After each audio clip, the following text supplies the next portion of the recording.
عامر خان سے میری ملاقات ہوئی، میں نے اس کو کوئی دین کی بات نہیں کی، صرف محبت تھی۔ اب تک اس کے میسج آتے کہ میں زندگی میں کسی سے متاثر نہیں ہوا، تم پہلے آدمی ہو جس سے میں متاثر ہوں، میں نے کوئی جادو کیا، صرف محبت۔ لوگوں کو محبت دو، قریب ہوں گے۔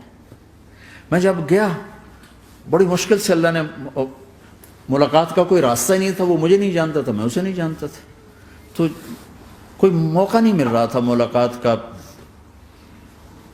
تو اللہ نے شاہد آفریدی کو بھیج دیا۔ شاہد آفریدی اس کی دوستی تھی، ہمارا جو کرکٹر ہے، میں نے اس سے فون پر کہا یار میری ملاقات تو کرا، اس نے ملاقات کروائی، تو اس نے مجھے کہا آدھا گھنٹہ ہے، آدھا گھنٹہ۔ جب میں پہنچا میکسیمم پونا گھنٹہ، میں نے کہا ٹھیک۔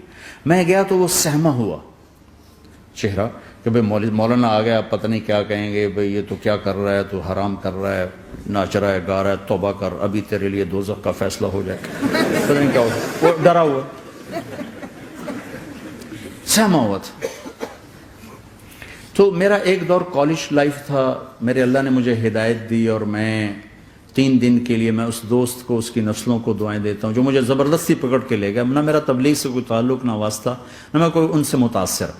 ایک لڑکا تھا، بنگالی تھا، گشت کرتا تھا، لیکن میں اس سے ذرا متاثر نہیں ہوا، میرا دوست متاثر ہو گیا تھا، تو میں تو ان کے قریب سے نہیں گزرتا تھا۔ تو وہ اور میں اسکول میں اکٹھے آ رہے تھے، کالج میں اکٹھے آ رہے تھے، تو وہ متاثر ہوا، وہ 3 دن کے لیے جا رہا تھا، تو مجھے بتائے بغیر میرا ہاتھ پکڑ کے لے گیا، مجھے کام ہے چلو میرے ساتھ، اور میں اس کو انکار نہیں کر سکتا تھا، یہ میرا اس کا تعلق تھا، اب بھی اسی طرح بھائیوں جیسا تعلق، میں اس کا احسان ماں، مجھے زبردستی لے گیا۔ ہمارے پنجابی کی مثال ہے، کبے نو لت لگی وہ سیدھا ہو گیا، وہ جو ہوتا ہے ہنچ بیک ہوتا ہے نا، اس کو کسی نے لات ماری تو وہ سیدھا ہو گیا، مہربانی بھائی تیری لات سے میں سیدھا ہو گیا، تو مجھے تو وہ کبے والی لت پہ گئی، تو اللہ نے مجھے اس طرف لگا دیا۔ اور جب میری کالج لائف، میں نے کالج کا بہترین سنگر تھا، اسکول کا بہترین، یہ جنید جمشید کیا ہے جو اس زمانے میں یہ سارا کو اٹھایا میں نے سارا کیا ہے، تو اب وہ بیچارہ ایسے بیٹھا ہوا، تو میں نے اس سے بیٹھتے ہی فلموں کی باتیں شروع کر دی، اور تھوڑی دیر بعد کہ میں نے محسوس کیا کہ فرام 60 to 72 جو فلم انڈسٹری کو جتنا میں جانتا تھا اتنا وہ نہیں جانتا تھا، تو اس کے اوپر میرے علم کا روب پڑ گیا، اس کی لائن کا علم تھا نا، تو حیران پریشان، یہ واز تو ہو رہے، تو کبھی دلیپ کمار کی باتیں شروع ہو گئیں، کبھی راج کپور کی شروع ہو گئیں، اور کبھی محبوب صاحب شروع ہو گئے، کبھی مدن موہن شروع ہو گئے، وہ آدھا گھنٹہ تو یوں ہی گزر گیا۔ تو آدھے گھنٹے کے بعد میں نے کہا جی ہمارا تو ٹائم اوور کا نہیں، اٹھیں چلے ادھر چل کے بیٹھتے، میں کھانے کی ٹیبل پر تھے تو وہاں جا کے بیٹھ گئے، پھر وہیں باتیں شروع ہو گئیں۔ جب اس کا سارا خوف دور ہو گیا اور ریلیکس ہو گیا، اس میں پونے گھنٹے سے 50 منٹ گزر گئے تھے، تو پھر میں نے کہا عامر بھائی آپ حج پہ آئے ہیں، اگر آپ اجازت دیں تو آپ کو اپنے نبی کا حج سنو۔ کہنے لگے ہاں جی ضرور سنائی۔ پھر میں 1.25 گھنٹہ بولتا رہا، اور وہ ایسے کر کے یہاں سے وہ یوں نہیں ہوا، 1.25 گھنٹہ ایسے بیٹھ کے یوں سنتا، ہلا نہیں اپنی جگہ سے۔ لوگ محبت کے بھوکے ہیں، تم فتوے دینا شروع کر دیتے۔ 2 گھنٹے کی ملاقات کے بعد جب ہم نکلے تو نیچے تک چھوڑنے آیا عامر خان۔ حج کے بعد میں نے کہا ایک ملاقات اور ہو جائے گا، ضرور ہوگی۔ پھر اس کا میسج آیا کہ میں مدینے چلا گیا ہوں، معذرت چاہتا ہوں۔ میں نے کہا میں مدینے آ جاؤں گا، میں مدینے پہلے ہو آیا تھا حج سے پہلے۔ تو اس نے کہا کہ آپ 14 تاریخ کو آ جائیں، 4 سے 6 کا ٹائم میں نے آپ کے لیے رکھا ہے۔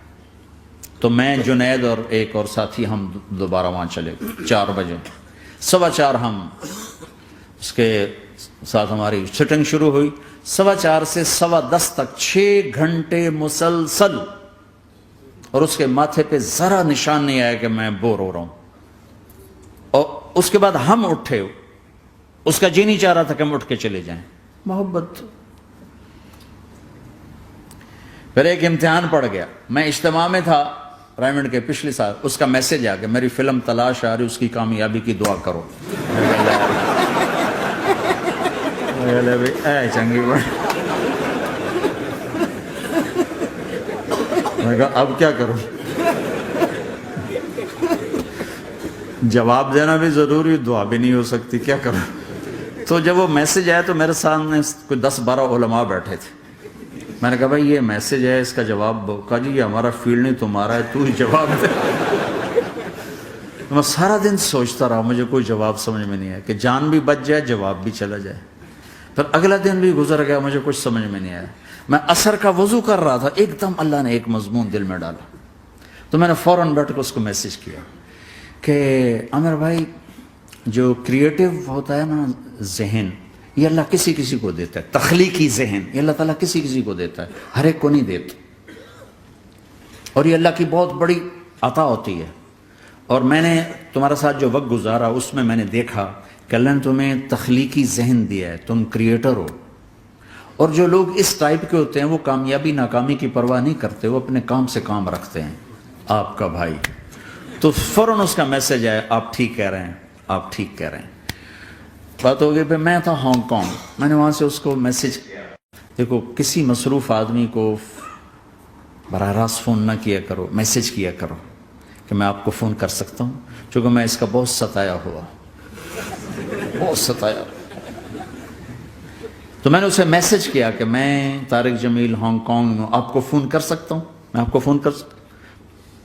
میں ہمیشہ اسے، اب بھی میرا فون پہ رابطہ ہے، میں پہلے اسے میسج دیتا ہوں میں آپ کو فون کر سکتا ہوں. اگر اس کا جواب نہ ہے پھر میں نہیں کرتا ہوں. کبھی وہ خود کر لیتا ہے، کبھی وہ میسج دے دیتا ہے کال کر لیں. تو تھوڑی دیر بعد اس کا فون آ گیا کیونکہ میں اس وقت دلی میں ہوں، کانفرنس میں تھا. تو میں نے آپ کا میسج دیکھا تھا، میں اٹھ کے باہر آ گیا ہوں، ابھی آپ سے بات کر کے پھر میں جاؤں گا. تو اسے باتیں کرتے کرتے کہنے لگا آپ کی دعا سے میری فلم کامیاب ہو گئی. میں کہا یا اللہ میں کوئی نہیں کی تھی تینوں.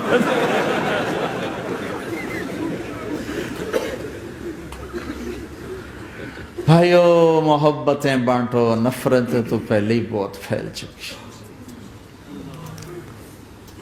نشہ پلا کے گرانا تو سب کو آتا ہے، مزہ تو تب ہے کہ گرتے کو تھام لے ساتھ.